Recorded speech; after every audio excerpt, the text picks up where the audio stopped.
Mireu, les eleccions de PIMEC van ser no unes eleccions, podríem dir, normals, perquè van tindre molta notorietat. Va haver-hi un procés electoral a PIMEC en el que, com totes les institucions del nostre país, fan els seus processos. És veritat que PIMEC és un agent social i econòmic del país, o sigui, associacions a Catalunya n'hi ha moltes, més de 100.000, però agents socials i econòmics i en l'àmbit empresarial n'hi ha dos. Són els que s'hi seiem a les taules i els que fem, en aquest cas, el diàleg social del país.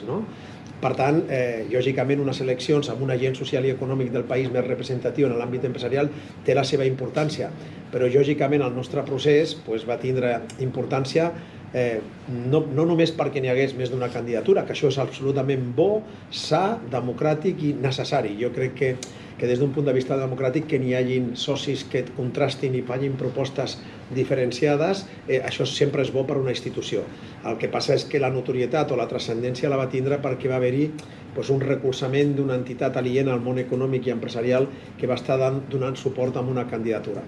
La veritat és que el resultat que va haver-hi en aquestes eleccions ha sigut un resultat molt excepcional, perquè va haver-hi un 47% de participació de les empresàries i empresaris d'aquest país en el procés electoral que va fer PIMEC. Això va donar una projecció de 102.400 vots d'empresàries i empresaris a través de les seves organitzacions i a través del vot individual que ens va desbordar, literalment. La veritat és que ens va desbordar i efectivament van tindre un recolzament en aquestes eleccions en termes de Catalunya del 83%, que també no deixa de ser una qüestió extraordinària. Perquè tingueu paràmetres, les eleccions a la cambra que es va fer amb vot electrònic va haver-hi un 4% de participació. Per tant, 47% de participació, quasi paral·lel a lo que van haver-hi a les eleccions generals, va ser una mobilització del món empresarial, torno a dir, excepcional, jo diria que extraordinària, en aquest sentit.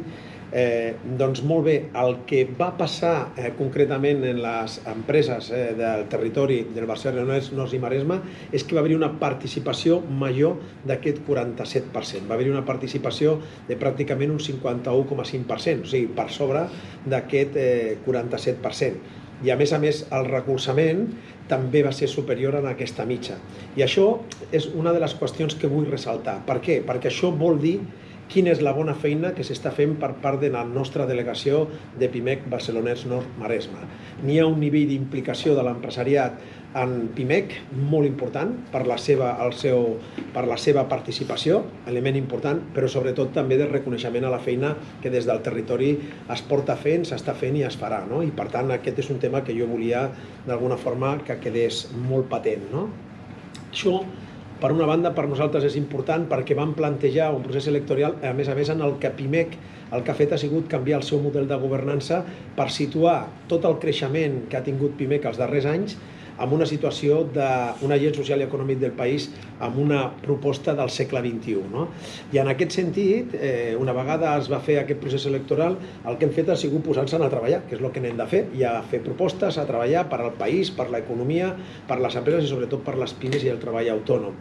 I llavors han passat 100 dies del mandat i normalment les institucions, una vegada que s'ha fet un procés com aquest i passen 100 dies, sempre fan un primer balanç. Diu que tens aquests primers 100 dies de carència, però una vegada que passen els 100 dies has de dir una mica què és el que del teu programa o de les propostes que feies, què és el que has fet. Mireu, normalment aquests 100 dies el que es fa és que es comuniquen al teu headquarter. O sigui, tu el que fas és que convoques, en aquest cas sí, una roda de premsa i expliques quins són les activitats que fan els 100 dies. Però una de les coses que van posar a l'equip que està en aquest moment portant el mandat a PIMEC és que nosaltres li van posar damunt de la taula que per nosaltres el territori era important, era estratègic i tenien que començar a descentralitzar algunes coses. I en aquest sentit, una vegada que han passat els primers 100 dies, no hem fet la roda de premsa, com deia, a la seu de Viladomat de PIMEC Catalunya, sinó que ens hem vingut al territori a fer una valoració precisament d'aquests 100 dies. Per què? Perquè no només ho has de dir, sinó que a més ho has de posar damunt de la taula. Avui anunciem públicament que el dijous 21 d'octubre torno a anar al territori i, per tant, aquesta acció de treballar en el territori per fer un acte amb una crida a totes les empresàries i empresaris, autònomes i autònoms d'aquest territori. És un acte obert que tindrà com a títol Activisme empresarial, que ara us explicaré amb més detall, i per tant, en aquell acte, aquell dia, segurament farem la trobada amb tots els responsables o dirigents del territori I aquesta trobada el que pretén és fer una crida a totes les empresàries i empresaris del territori. Per tant, el dia 21 d'octubre volem fer aquest acte amb poder posar damunt de la taula quins són els problemes, quins són les propostes i quines són les solucions que proposem com a empresaris en termes generals i en el territori amb el president en particular. Doncs molt bé, després d'aquests 100 dies nosaltres vam fer una campanya en la que vam parlar d'activisme empresarial, una paraula que sobta molt i que serà el títol que tenen, però quan nosaltres parlem d'activisme empresarial el que estem parlant és d'una crida a totes les petites i mitjanes empreses a participar en aquelles organitzacions que li representen i que li defensen. Per què? Perquè les petites i mitjanes empreses, si no estan en el lloc, venen unes altres i s'hi posen per representar-les i, en aquest cas, defensar-les i moltes vegades per fer coses en contra d'elles, i m'explicaré. Nosaltres, en l'activisme empresarial, el que busquem és que realment s'ocupi aquest espai per part de les pimes, li demanem a totes les empreses que es posin en el seu gremi o la seva federació, però en el nostre eslògan i en el nostre programa també tenien un concepte d'estar en el pont de comandament. Per nosaltres estar al pont de comandament, si les pimes són el 99,8%, han d'estar-hi en el lloc on es decideixen les coses. No estar-hi vol dir com tindre un cotxe i no tindre el teu motor dintre del cotxe per poder funcionar. Si el motor de la nostra economia són les pimes, el lògic és que estiguin en el pont de comandament on es decideixen en aquest sentit les polítiques que s'han de portar en el territori. I per últim, un tema que veureu i us fartareu i que segurament d'alguna forma acabareu odiant-se, però nosaltres posem damunt de la taula un concepte en què durant tot aquest mandat estarem com un martillo pilón. Nosaltres li demanarem a la societat, a tot el que són les institucions, però sobretot als governants, li demanarem que legislin i pensin primer en petit per poder fer gran el nostre país i la nostra economia. Tenim un problema de dimensió, però tenim un problema de dimensió causat per no legislar pensant primer en petit amb un principi d'equitat o en aquest cas de poder treballar en el que les empreses que són més petites tinguin condicions que li pugui permetre créixer. Això que diem de discriminació positiva, no? I en aquest sentit nosaltres el que proposem és que quan es tingui que pensar en una llei no es pot fer una mateixa llei per un hotel de 1.000 habitacions que per un hotel de 10 habitacions. Mentre una norma per un de 1.000 li repercuteix en 1 per 1.000 per les habitacions que té, en aquest cas amb un de 10 habitacions li repercuteix el 10%. La diferència entre un 1 per 1.000 i un 10%, com podeu comprovar, fa menys viable, menys competitiu si tenen les mateixes normes. Per tant, s'ha de legislar pensant en el petit perquè les normes li puguin permetre poder créixer. La proposta que fem des d'aquí al territori, com deia l'Antoni, és el d'un gran pacte pel desenvolupament econòmic inclusiu i sostenible. I per què? Doncs perquè la situació que viurem postpandèmica i també per l'emergència climàtica és d'un repte important i per tant el que cal és sumar esforços, buscar consensos per mirar de superar aquesta emergència.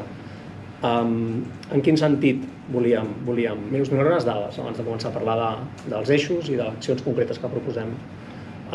Com dèiem, el 99,8% de les empreses de Catalunya i també del Maresme són pimes. Si a Catalunya el 70% de l'ocupació és de pimes, al Maresme és del 75%. El 75% de l'ocupació són pimes i a més tenim 36.000 autònoms. Només el 0,2% de les empreses són grans empreses. Però a més aquí tenim unes particularitats, que és que el 67% del PIB prové de serveis i més del 50% d'aquests serveis és turisme, restauració i comerç. Pel que fa a la indústria, el 18% és el pes de la indústria en el territori, però el 30% d'aquesta indústria és tèxtil. Per tant, tenim una gran concentració en el que és tot l'eix del turisme i a la indústria el que és el tèxtil. Aquests són sectors que els haurem d'ajudar, que els hem de potenciar perquè han estat especialment afectats per la pandèmia i proposarem mesures, però a més també demanem una diversificació i un major pes de la indústria en sectors que puguin també ser de més valor afegit. En aquest sentit tenim algunes propostes. Ho havíem centrat en 3 eixos. Un és acció pel clima, l'altre és tot el tema vinculat a l'educació i la recerca i el tercer és el tema del creixement econòmic inclusiu. Per exemple, accions que proposàvem. La millora de la xarxa elèctrica per avançar en la transició energètica de descarbonització. Per què? Perquè si ens plantegem tot el que sigui la mobilitat elèctrica o la regeneració d'energies renovables, fotovoltaiques, biomassa, mini eòlica, que també era una de les propostes, tindrem un problema amb la xarxa elèctrica del Maresme que necessita inversions per poder suportar tot això. Proposar, per exemple, punts de càrrega de vehicles elèctrics en els polígons industrials per facilitar la mobilitat cap als polígons i també aparcaments en els trens a les xarxes de rodalies. En quant a les rodalies, hi ha una gran reivindicació històrica del Maresme, que és el de traslladar, que és la via del tren darrere de la costa, que ens faria guanyar moltíssim a nivell de qualitat de l'oferta turística del Maresme. Soc conscient que és una inversió molt important, és una reivindicació històrica, però també soc conscient que arriben fons europeus amb un volum i una quantitat important. Si més no, una primera prova, per si no fos possible tot el trasllat a la part del darrere, i una idea que podríem llançar és precisament enllaçar des d'aquí el Tecnocampus a fer una estació nord, a la zona nord de Mataró, que enllacés amb Granollers i amb la R, amb aquesta R8 de Rodalies, que ens permetria enllaçar Tecnocampus amb Granollers, amb Terrassa, amb l'Autònoma, Cerdanyola i fins a Vilafranca, connectant les universitats, connectant centres molt importants de producció i facilitar la mobilitat també de treballadors i d'estudiants. Proposàvem també, en quant a la indústria i lligat també al tema del turisme, un programa d'eficiència energètica i de rehabilitació d'espais, primer auditories energètiques i eficiència energètica i també de l'aigua, perquè un dels altres reptes que tindrem no és només energia, també és l'aigua. I, per exemple, idees. Tenim antigues fàbriques tèxtils aquí al territori, que són de patrimoni, alguns edificis són noucentistes, modernistes, noucentistes, que necessiten inversions i aquests espais, si es poguessin rehabilitar per fer-ne espais de cocreació, espais d'incubadores, d'acceleradores, però també, per què no, un centre de bateries, que seria alguna cosa també més disruptiva. Per exemple, la producció i la demanda d'energies renovables, evidentment s'ha d'equilibrar, quan hi ha demanda d'energia renovable no és quan s'està produint, per tant un centre de bateries també seria interessant. Vinculat a l'aigua, vinculat al medi aquàtic i, per exemple, a Blanes, ja és la selva, però ja el CSIC té un centre de recerca precisament vinculat al tema del mar, i pensàvem en els ports del Maresme i en el fet dels microplàstics i tota la contaminació aquàtica, si es pogués muntar un centre d'investigació, de recerca en aquest àmbit i fins i tot una planta de recuperació d'aquests plàstics per fer, per exemple, botelles o altres. Un exemple, la planta de tractament de residus d'aquí a Mataró està exportant els plàstics al sud d'Espanya per fabricar les botelles allà i torna a venir en camions cap aquí. No tindria més sentit tenir una fàbrica que ho fes això aquí. Però encara podem anar més enllà, perquè podem reduir la necessitat de plàstics i aprofitant la forta presència d'hostaleria i restauració al Maresme, per què no un sistema de canviar les botelles de plàstic per botelles de vidre i una planta de recollida d'aquestes botelles d'aigua, netejar-les i reomplir-les i tornar-les a posar als restaurants dels hotels del Maresme. En quant a l'educació, incorporar més ajuntaments. A mi m'agradaria fer una crida als ajuntaments perquè s'assumin en els programes de beques pels estudiants del Tecnocampus, no només del Tecnocampus, a més estem parlant també que a Badalona tenim també l'espai al voltant de Can Ruti de recerca biomèdica i tenim el campus de l'UPC del Besòs. Beques pels estudiants perquè tenim un atur juvenil del 34%, això és una cosa que ens hauria d'avergonyir a tots, i evidentment beques també per la formació professional. No oblidem que això és importantíssim, apostar per la formació professional per facilitar la inserció dels joves en el món laboral i penso que tota la part aquesta que hem dit de diversificar el turisme, el tèxtil i la construcció per també buscar altres activitats de valor afegit. Havíem comentat també el tema de... Clar, hi ha una ubicació geogràfica en el Vallès que els facilita la ubicació d'indústries, per això tenen un pes del PIB molt més elevat, les indústries que han de moure materials físicament, però hi ha indústries vinculades al món audiovisual, al món de la creativitat, que no necessiten moure videojocs, tot el tema de les aplicacions mòbils, que no necessiten aquesta ubicació geogràfica i que aquí és el contrari, aquí tenim l'avantatge que tenim una ubicació geogràfica privilegiada, només heu de veure el bon temps que tenim, i per tant aquestes indústries crec que les haurien de poder atraure i portar cap a aquell territori. Res més, aquest seria el resum de tot el que us volia dir.